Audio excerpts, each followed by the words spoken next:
Hi, welcome to Unit 7 of NRG154. In this unit, you can see it's already a little different. There's not going to be a discussion via a PowerPoint. I'm going to walk you through several software packages that deal with alternative energy technologies. The first one I want to go over is PVWatts. So just do a simple Google search for PVWatts. This is an online tool, so you don't need to install it on your computer. And the one I like to use is PVWatts version 1. So go ahead and click on that.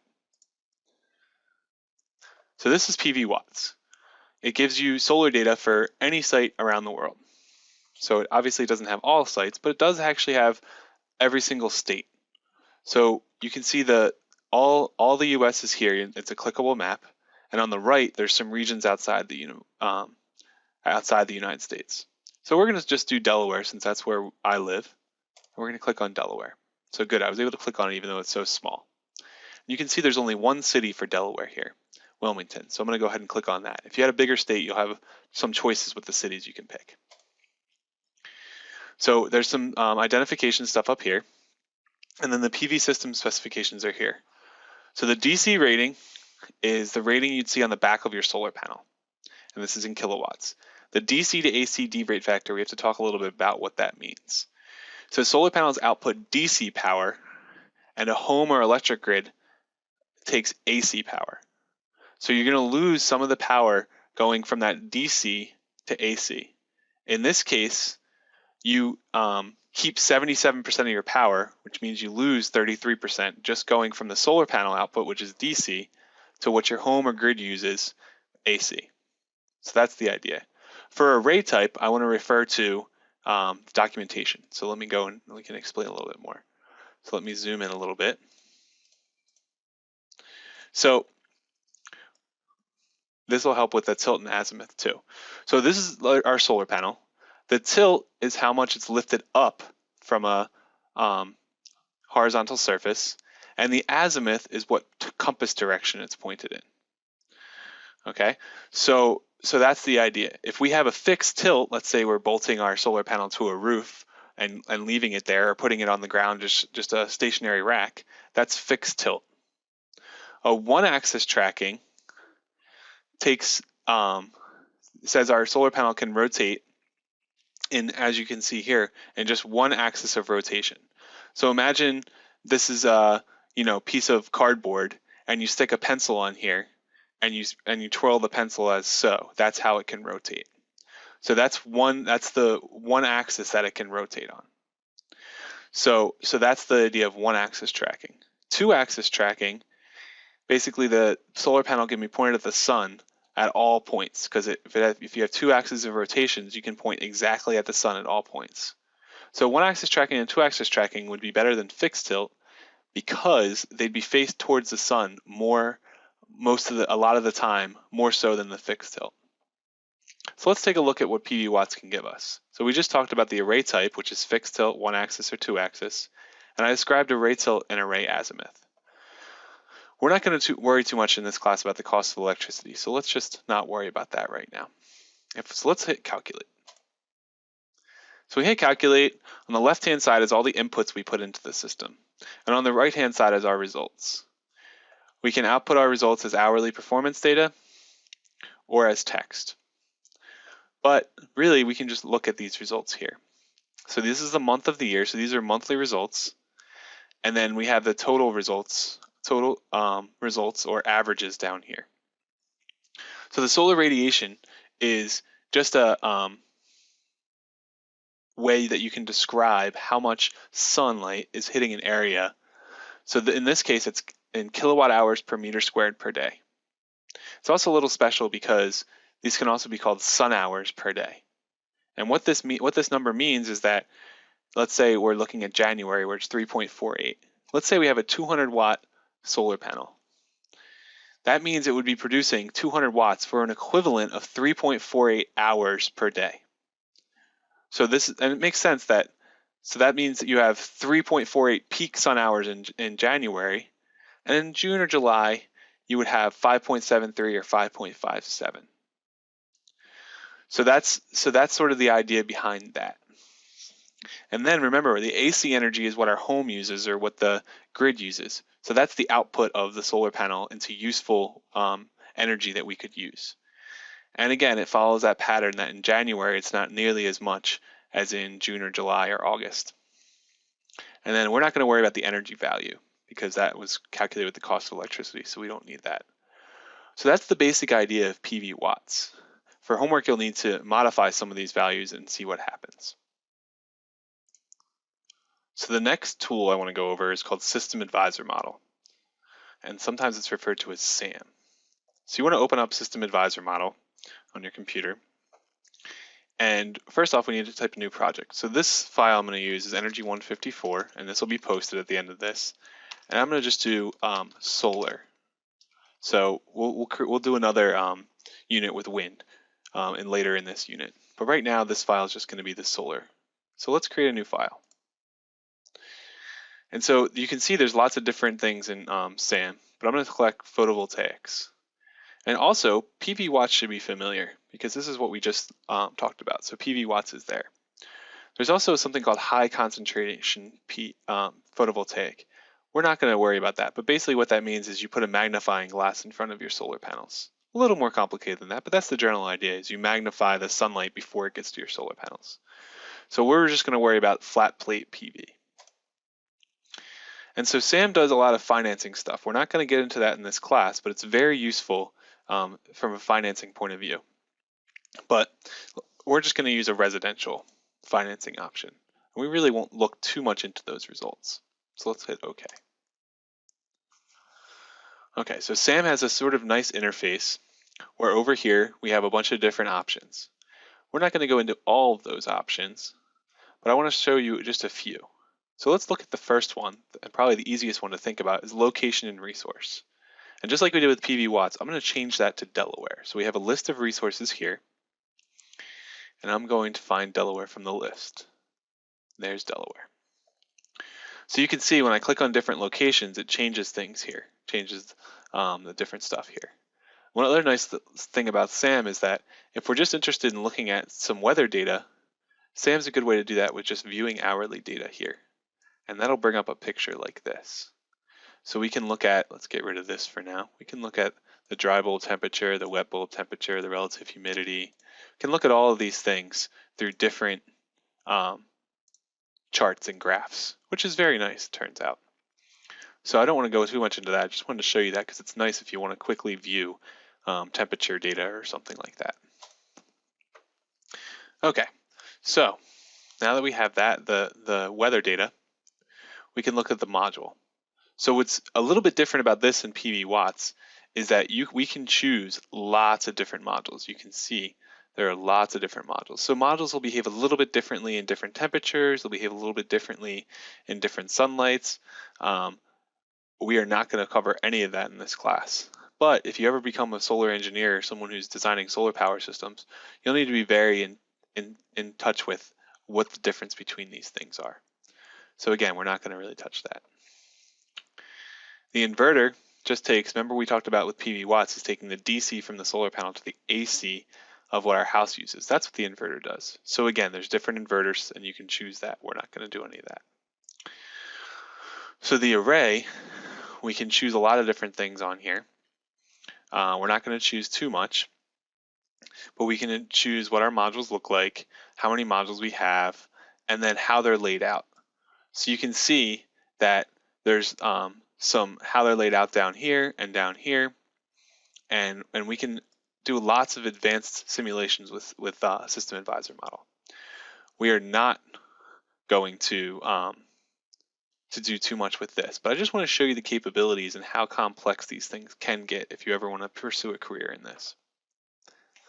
So one big thing we can do is do system costs too. So we can do system costs here, including land costs. We can do financing, do incentives if we want to. We can put in our utility rate to see how much we'll save from these solar panels, which you'll do if you take the energy accounting class. And we can put in our electric load. So if we know how much we're using, we can see how much the PV will offset that. Okay, so enough about all the inputs. Again, there's lots of inputs here, so we're not going to dive too deep into that. But let's hit the Run All Simulations button and do that. So this is the output, and again, you can see sort of that in January and December, the output of the array is pretty low, and in the middle months it's pretty high. And this is a cash flow. So we pay a bunch of money in the beginning, and then we get some money back as we go through. So there's lots of bar graphs here that we can see. Again, what's nice is that we can sort of see too in the time series. If we click this time series button up here, we can see lots of different maps. One of my favorites to look at is to look at the output of the array. So we're going to do gross DC output. I'm sorry, we're going to do year 1 hourly electricity at grid. And we're going to look at a heat map. So what this is cool is that it shows the months on the bottom and the hours of the day are on the left axis, and how many kilowatt hours. Let's look. How many kilowatt hours we're producing are right here. So you can see 5 would be red, the bluish is somewhere around 1, and you can see where the really high points of the year are. Now, so the length of the day you can sort of see is getting bigger and bigger with the length of the blue bars. And then you can also see that it turns out that March, April, and May do pretty well in the middle of the day, but they're just not as long of days as appear in June, July, and August. That's why we don't have as much. So this is a good way just to see what your hourly output looks like throughout the whole year. So a couple other things to notice are the things on the bottom here. The annual energy is the amount of energy that the array produces per year. So that's one big thing you want to see. There are lots of other things we can see down here, but that's the one thing I really want you to look at is the annual energy. So that's the amount of the array produces each year. So one thing I want to show you how to change is if we go into the array. Okay, so what I actually was looking for was in PV subarrays. So we can have a bunch of different subarrays. Maybe you have a big field and you have different orientations and stuff, but we're just going to have one subarray in here in this case. So again, just like PVWatts, we can have fixed, 1-axis, and 2-axis tracking. So what I want to do is go ahead and let's change it to 2-axis tracking. And if we run the simulations, again, we can run it, we can see that our kilowatt hours went from somewhere around 5,000 to somewhere around 7,000. And we can also see that this heat map really, really changes, that we're getting a lot more on the edges and not just those yellows in the middle of the screen, but also towards the end of the days. And this is because we're being able to point our array near the sun at that point. So the other thing I really like to do with this is let's go back to PV subarrays. I'm just going to make it a 1-axis tracker here. What I'm going to do is I'm going to do some configure simulations. And I'm going to add a parametric, or actually what I'm going to do is add a parametric simulation. So what's nice about this is that you can really do some to see what's going on with different variables as you change them.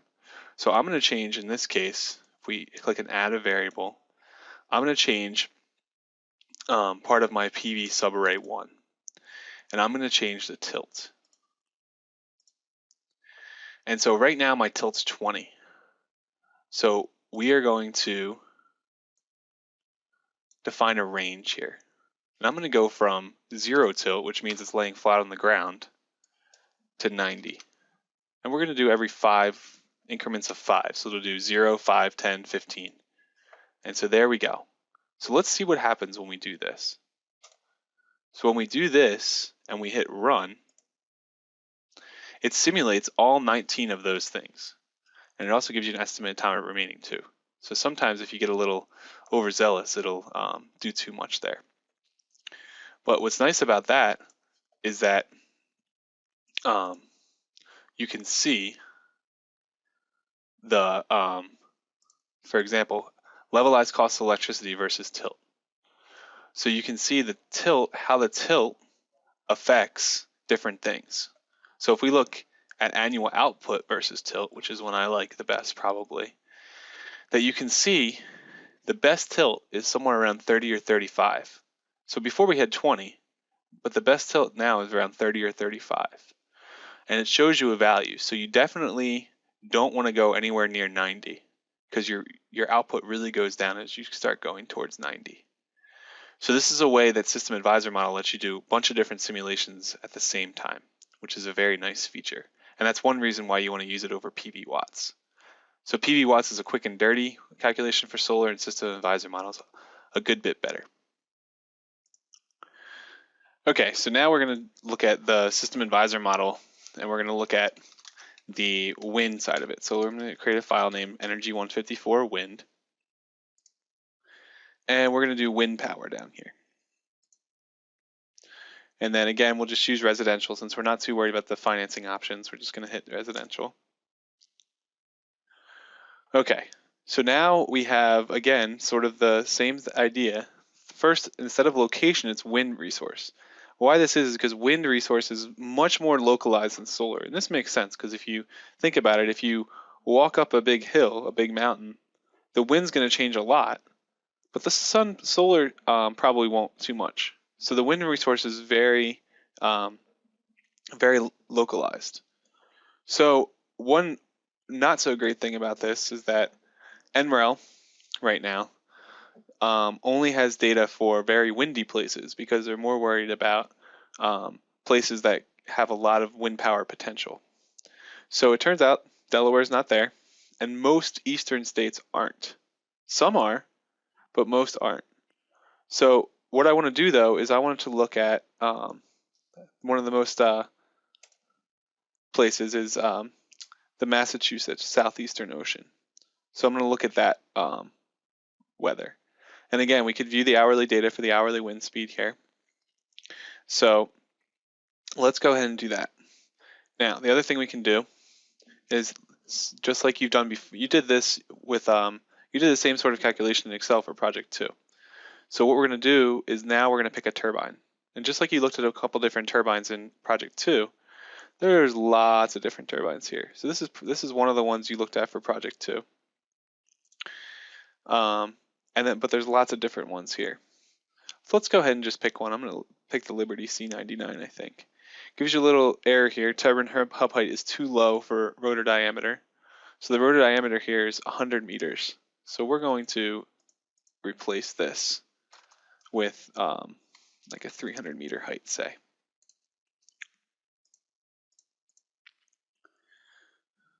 And then it tells you there's no appropriate resource data for the chosen hub height.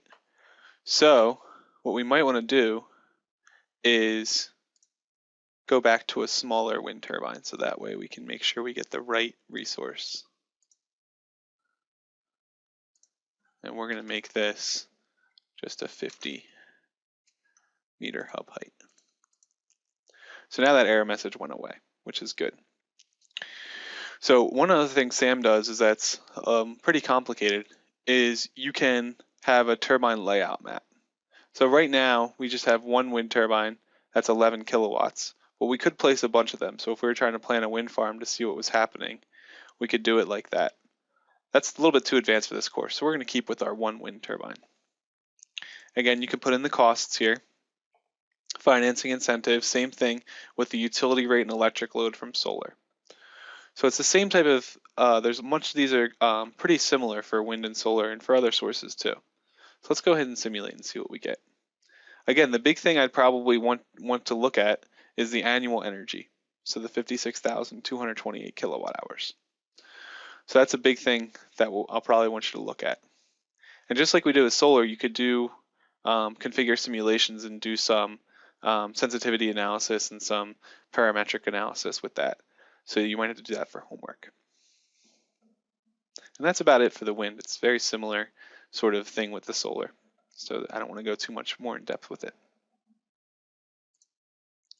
All right, so we're actually going to be done with SAM now. So what we're going to do now is discuss a program called Homer. Not like Homer Simpson. I'm not really sure why they call it Homer. But this deals more with how we can provide power 24/7 reliably to a given location or whatnot. So what I want to show you is a couple different things. The first thing I want to show you is this top left corner. Once you open up Homer, you'll have to start up here. And so this is the sample file I made, and I want to show you a few different things. Let's first look at primary load. So what this actually is the load from a local high school. And you can see there's a daily profile of a load, and there's actually entered in as an hourly for the whole year. So let's just look at the daily profile. The daily profile, it turns out, from like 0 to 6 a.m., so from midnight to 6 a.m., the school doesn't use that much electricity. And then it starts using more and more during the day, and it peaks around noon, and then goes back down until midnight again. So this makes sense for a school.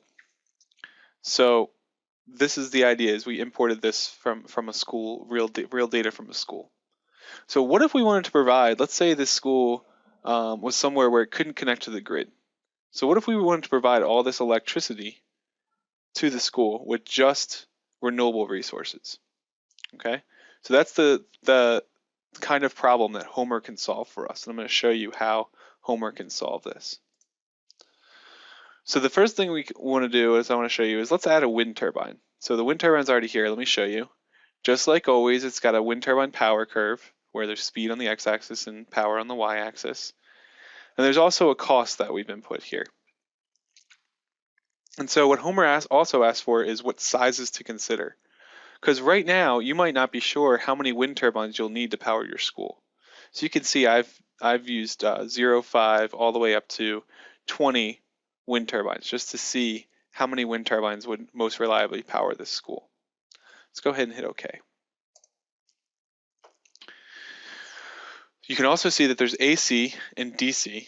We know that from the past that our load uses AC and that solar is DC. So that's what the converter's for. I'm not going to go into that too much, but the converter just goes from AC to DC. You can also see that we have PV here. So remember, PV is on the DC side. Same sort of idea with wind, is that there's the size, the capital cost, the replacement cost, and then there's the sizes to consider. So it's the same exact thing. And we can see there's also advanced tracking thing here, so you could change to see if you wanted to track your system here, which is good. And then the other thing that we have on the DC side is batteries. So it turns out that if you think about it, at some points during the year we're going to want to use electricity when the sun's not shining and the wind's not blowing. So we're going to store that with batteries. So batteries are a little bit different. And I don't want to go over too much, but you can see that you can do different things with the batteries here. Same idea is that there's sizes to consider with the batteries. And we're just going to hit OK. So you also have to input the resources for the solar and wind. So just like we input locations for different things, I input the location for Delaware here. Delaware has about 4 sun hours, or 4 kilowatt hours per meter squared per day. We're going to hit OK. And the wind resource, again, I imported this for Wilmington. So here's the wind resource with Wilmington. And again, we need to put in the anemometer height. So again, that's the reference height. So remember that's the reference height. And there's a couple more advanced parameters that we're not going to discuss in this class. Okay, so after doing all that, we put all this in. What our constraint's going to be is that we want this system to provide us with enough energy to run the school 24/7, 365. So what I'm going to show you is we hit the calculate button up here, and it's going to calculate a bunch of different things. So I also made it so that, and I'll talk my way through it as it starts to calculate. I also made some sensitivities. So what that means is I put in some different values for how high our wind turbine is off the ground. And I also put in how much our photovoltaic system costs. So does it cost exactly what we think it will, or half as much, or twice as much? And you'll see when this is done what the results are.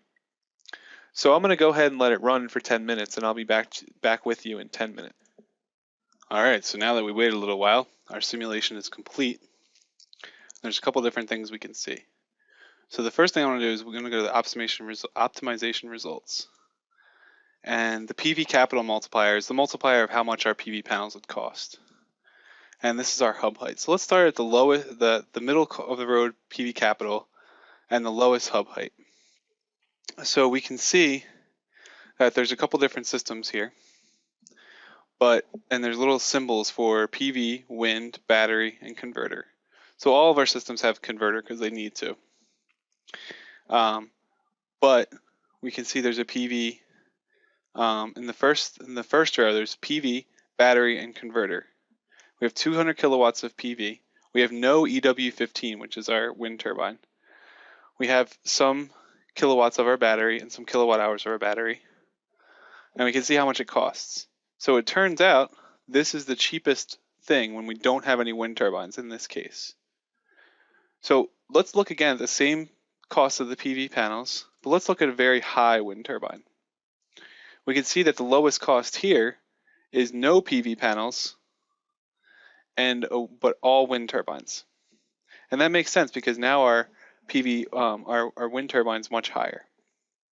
So a graphically way to view this is our sensitivity results. And so we have our optimal system type here. Let's go ahead and do the, instead of on this, let's do the levelized cost of energy. So here's our hub height. So that just means how high the middle of our wind turbine is off the ground. And here's our PV capital multiplier, with again 1 being the middle of the road PV cost, and all the way on the left here, 0.4 being very, very low, and 2 being twice as much, so very high. And let's look at the system types. So the system types, the yellow is just PV and battery, the green is just wind and battery, and the blue is all three, so wind, PV, and battery. So it makes sense that if our solar panel costs a lot, which is the 2 here, and our wind turbine's really high, which is up here, then we'll have no solar. We'll just have wind and battery. In a moderate case, where our wind turbine's low, but our solar panels are relatively expensive, we'll have wind, solar panels, and battery. And in the cheap solar panel case, and even it doesn't matter how high our wind turbine is, we'll just have solar panels and batteries. So you can see that this is a way to view the data with different assumptions, because maybe you didn't know how high you wanted to put your wind turbine, and maybe you weren't exactly sure how much the PV was going to cost. So it shows you different results at different times. So that's the idea, and you'll have to perform a similar simulation for homework.